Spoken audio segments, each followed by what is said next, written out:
Welcome back, AP Stats. In this video, I'm going to cover the last 4 chapters of the chapter reviews. So, starting with chapter 9, this is when we did significance tests for the first time.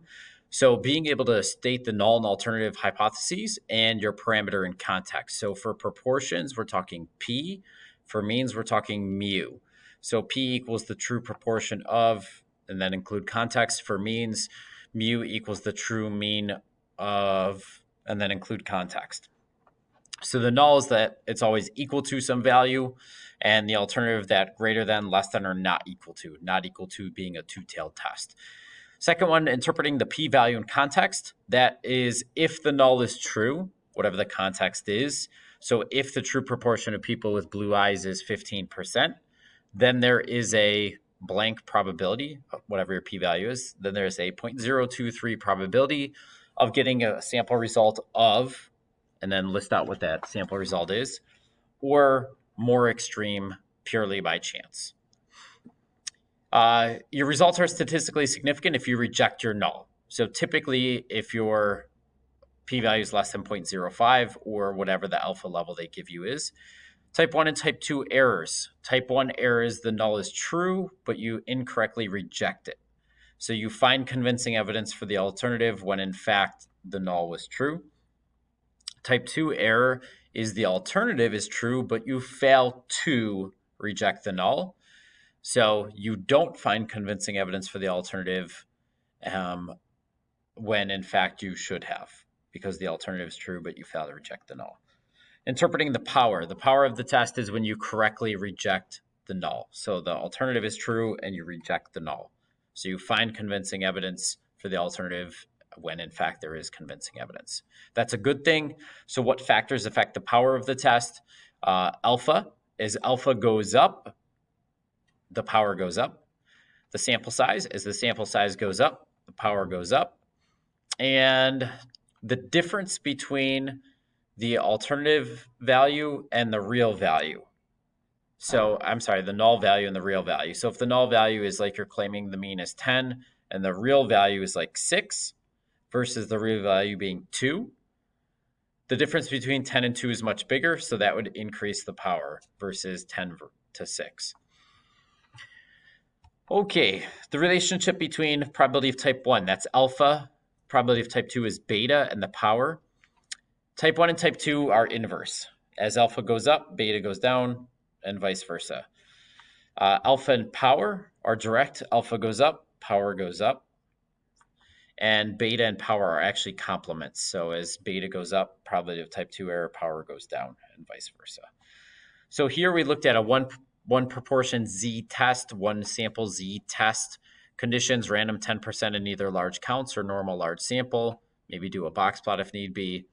And then using a confidence interval to make a decision about a test. Does the value fall in there? Does it not fall in there? So if your null is p equals 0.3 and the confidence interval does not include 0.3, then we'd reject the null. And if the confidence interval does include 0.3, we'd fail to reject the null. So that's chapter 9. Chapter 10, now we're looking at two groups or two populations. So this was like two proportion Z-test, two sample Z-test, and we also included a paired t-test here and paired t-interval. So conditions are the same. Random, you have to check twice, like random sample of 160. So you have two sample sizes. 10% condition, 100 is less than 10% of all juniors, 60 is less than 10% of all seniors. And then large counts, you're going to have, if it's proportions, 4 numbers that have to be greater than 10. So you might have out of the 100 juniors, 70 said yes, 30 said no. And out of the 60 seniors, it was 40 yeses, 20 nos. All 4 of those are greater than or equal to 10. For the two sample t interval or t-test, random 10% are exactly the same, but now it's normal / large sample. So you may have to do a box plot for each group, or your sample sizes, plural, are at least 30 and checking that.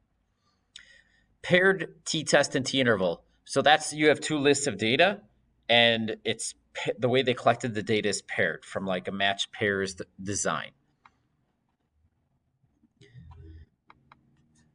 Chapter 11, now we got into chi-squared distribution. So we're looking at the distribution of an entire categorical variable or variables. So it's still state plan do conclude. Your conditions are still the same random 10%, but for the large counts, now we're doing expected counts being at least 5. So you have to be able to calculate the expected counts. For goodness of fit, they'll give you a percentage and you just multiply that by the total. So if we did M&Ms, like 15% are supposed to be brown, and we have 100 candies, it would be like 0.15 times 100. For homogeneity and independence, that's where the matrix did it for us, the calculator did. But the formula would be your row total times your column total divided by your table total to get that. Remember, there's no confidence intervals here. All the hypotheses are done in words. So goodness of fit would be like the color distribution of M&Ms is as stated. The alternative, it's not as stated. Homogeneity would be like the distribution of gummy bear colors is the same for Wegmans brand and Topps brand. The alternative would be the distribution is not the same for the two brands. Independence, the null would be like there is no association between grade level and having a job. And the alternative would be there is an association. The difference between the three tests, goodness of fit was one variable, one sample. One variable, one sample, it's a one-way table. Homogeneity is one variable, two or more samples. Or it could be one variable and an experiment.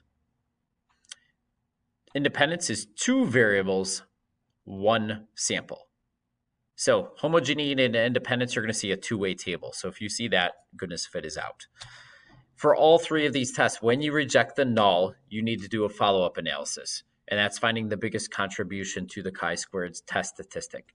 For goodness of fit, your calculator will tell you that when you do the test. It'll say CNTRB, find the biggest one, put it in context. For homogeneity and independence, you're going to look at the biggest difference between the observed and the expected. That has the smallest expected, and it's probably going to be that one, and talk about it in context. Like there was a lot more males who preferred tacos than any other group, something like that, if we're talking about favorite food. All right, chapter 12. This is when we came back to regression and did a little bit more work here. So again, interpreting slope, y-intercept, r squared, s, y, I already said that. Standard error of the slope, that's something new. That was if we repeat the random assignment or the random sampling many times, the sample slope is typically going to deviate from the population slope by about whatever the standard error of the coefficient is for the slope. We did tests and intervals here, t-test for the slope, t-interval for the slope, using the conditions linear. The scatter plot is linear, and the residual plot has no pattern. Independence is really just the 10% condition. Normal, just look at the residuals. They'll give you a histogram, a dot plot, looking for no strong skewness or outliers. Equal standard deviation. You want to see consistent variability in the residual plot, not some kind of like fan shape. Can't get my hands right like that. You don't want anything like that. And random condition. Section 12.12, 12.2 we did back in chapter 3. This was like re-expression with logs, natural logs, being able to back solve. So doing like second log on your calculator or second natural log to get like 10 raised to or e raised to, and determining which transformation is better. Like you're looking for the straightest scatter plot and the residual plot to have no pattern and the highest correlation in r squared value. So for chapters 8 through 12, any test or interval, they could ask you for any interval, they could ask you to interpret the level as well as the interval. And for any test, they could ask about type 1 errors, type 2 errors, p-value in context, power, all of that is fair game. Last piece is different formulas that are not on your formula sheet that you want to know. Regression towards the mean, that's not one we talked about. I wouldn't worry about that at all. IQR, Q3 minus Q1. That I would know. Range, max minus min. This you actually don't need to worry about. They give you that, so that's gone. Independence, there's two ways to prove independence. That's one. The other one is the probability of A and B equals the probability of A times the probability of B. To determine if there's outliers, you have what you could call the lower and the upper fence. Make sure you know those. And then the formula for residual, actual minus predicted. So that's a quick summary of chapters 8 through 12, 9 through 12, whatever the 4 chapters were on inference.